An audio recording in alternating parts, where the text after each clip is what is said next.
Oh yes! Hello mga mamshi! Welcome to our mini vlog! So, for today's vlog, tayo ay maglilinis at mag-aayos ng ating mga damit. My God, yung damit ko! Damit namin, talagang inabot siya sa sampayan ng 2 linggo dahil sa pag-ulan-ulan na yan. Ngayon lang natuyo, nakakaloka. Yan tuloy, hindi ako nakapaglaba at ang dami kong labahin! Na-stress ako. Tapos ang sakit pa nung kwan ko ngayon. Tawag doon yung sa may wisdom tooth ko.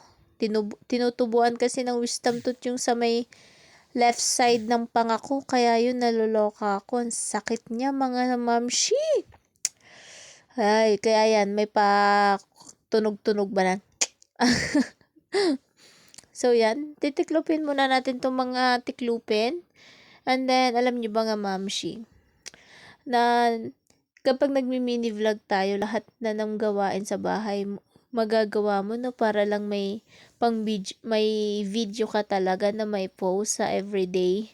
Pero maganda na rin 'yon kasi bilang isang nanay, ang hirap na kaya ngayon makatapos ng isang gawain. Lalo na yung mga ganto. Kasi alam mo na kapag may baby ka, ang hirap matapos ng mga gawain. Kaya yan, for the go tayo ngayon. O, di ba? Lilinisin ko din cabinet namin dahil ang gulo-gulo na naman. Nakakalokang kumuha ng damit ba. Pati ang kortina, ang gulo-gulo. May time kasi talagang hindi ko siya maaayos. Pagpasensyaan nyo na mga mamshi ko, minsan marinig niya ako ganon. Kasi masakit talaga yung sa may kwan ko, sa may pangako. Kasi tumutubo yung wisdom tooth. Alam mo kapag tumubo yung wisdom tooth, mahihiwa nga yung laman sa dulo.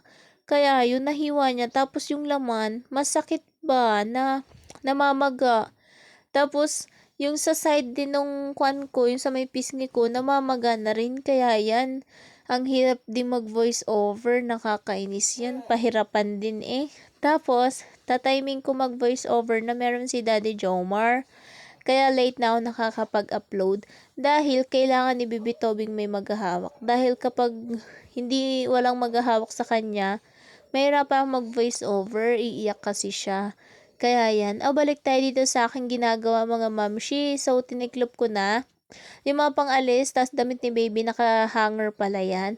Tas yung mga pambahay namin ni Daddy Jomar, tinitiklop ko lang dito mga zizwa, mga mamsh. So, yan, for the lagay na. Tas ito yung mga pang-alis na. Tas mga jacket, ihahanger ko na lang yan dyan mga mamshi. Tas at yun lang mga ganap natin mga mamshi dahil wala akong mai-upload kaya ito nang i-upload ko. At least may nagawa pa ako, 'di ba?